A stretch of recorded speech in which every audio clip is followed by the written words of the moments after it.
Okay. One Piece chapter 1041. What is special about Momo? That is the huge question here. On top of why does the world government feel so strongly that Luffy has to die now? Like this is one of those times where like the five elders have given the order that Luffy has to die, not after the battle, which makes the most sense. Wait until Luffy or Kaido end up finishing their fight and then you just take out the loser, or if Luffy ends up dying against Kaido, mission accomplished. If he beats Kaido, then you kill Luffy after that, because he's clearly gonna be as exhausted as Law and as Kid are, so you can just walk up and cut their throat. So why is it now that the five elders want Luffy taken out? That's the big question right there. What is it about Luffy that has them this spooked? Because this isn't just something like, oh yeah, we have to,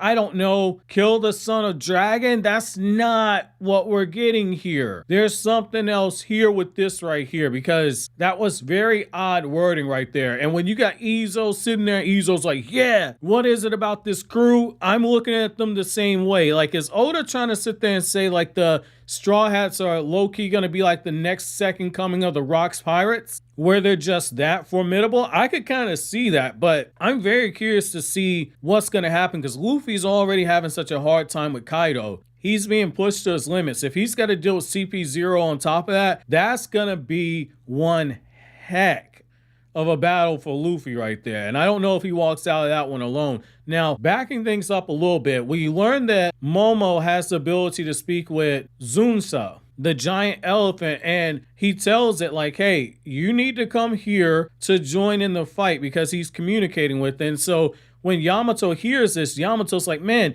you know, you can actually talk to elephant. It's just like Odin once thought. And then that's when we learned, when Momo was reading the journal that was left behind by Odin, he gets to the page when he finds out about Laugh Tale, and he doesn't know exactly what it is that made Roger and the rest of them start laughing on the island. But he says that he's worried about becoming Shogun and opening up the borders of Wano, because it might be something that endangers the people of Wano. And he's wondering if Odin would have been alive and in his position, would Odin even agree to open up the borders of Wano? So now it becomes a thing of like, what is it that they found there?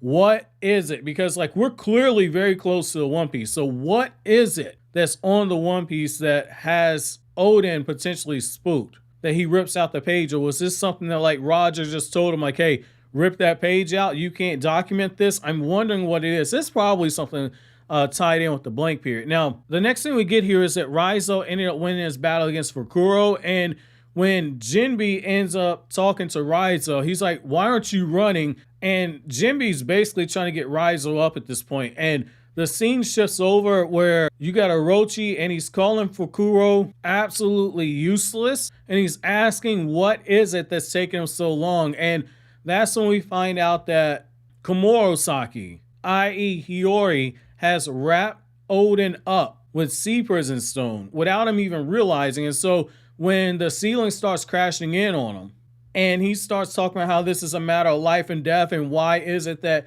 she can continue to play the song that she's playing, that's when she just drops the knife in this dude's back. And she says like, strangely enough, that song that you love of mine, Princess Moon, it was also the favorite song of my father, Kozuki Odin. And when Orochi realizes that this is Hiyori, and Hiyori has that savage line saying, how could this not possibly put a smile on my face? I love this because it's Hiyori getting her revenge. I love that right there, because it's taking that character full circle right there. That's actually really good. Like at first, when we got introduced to Komurasaki, I was like, man, I don't like this character. But then when you learn that it's Hiyori, that's when you go like, okay, I can kind of see like she's been through some stuff, so that's why she acts the way she acts. Now, on the flip side of this though, that's when we get the big revelation with Izou, where after he's tried to have his combat with some of the members down there with CP0, we have this moment where Izou is completely bleeding out. He's been broken to pieces at this point, and we get the line where they say like, hey, we need to try and hurry and get Nico Robin, which makes sense. Nico Robin can read the poneglyph. We know that the world government's been after her for a while. However, we also learned that the 5 elders have issued an edict, and their edict was to eliminate Luffy immediately. And that's where we get the thing where they're talking about how, like, hey, if we go to try and stop that fight with Kaido and Luffy, it's a world-class battle. We can't interfere in this battle because the power level is just so insane. You're asking me to die. So why is it should I get involved in this fight right now without me knowing what the true reasoning for it is? And the only thing that we're told is that it's meant to prevent the worst case scenario. So something about Luffy has the 5 elders absolutely shook, and it makes you wonder what that meeting was that we had way back during the Reverie, where we saw some of the members of the 5 elders, if I'm not mistaken. Now, the next thing we get here is that we see some of the reactions where different characters are learning that Big Mom has fallen in battle against Kid and against the Law, and we have it where Zoro ends up getting rescued by Franky. You got Usopp getting some of the samurai out there. You got Nami talking to Zeus and saying, who do you love more, Zeus, me or Big Mom? You see Nami just reaffirming her control over Zeus. But the big thing that we get, though, is that Kaido and Luffy, as they're fighting, Law and Kid basically admit, we can't fight. If Kaido comes through that fight alive, I'm not going to have the power to resist. Basically saying he's going to end up killing us if Luffy doesn't win the fight. And so we get this moment where Kaido is saying, did you sense that too? They've really done it.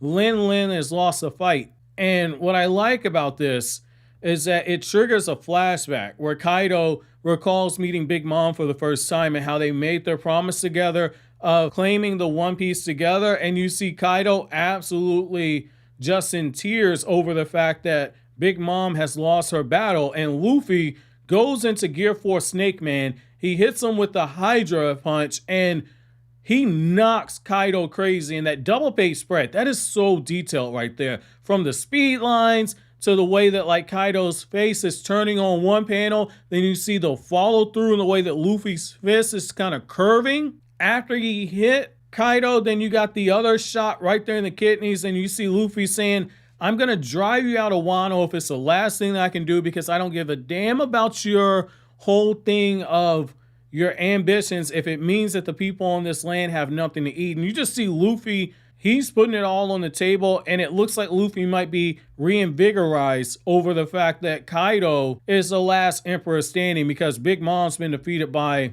Law and Kid. So my question to you guys is going to be, what is it about Luffy that has the world government so scared that they're essentially saying eliminate him now, don't even wait for the Kaido fight to end? But as always, guys, if you like anything I had to say, don't forget to comment, rate, subscribe, and share. Thank you so much for watching to the end. Have an awesome day, guys.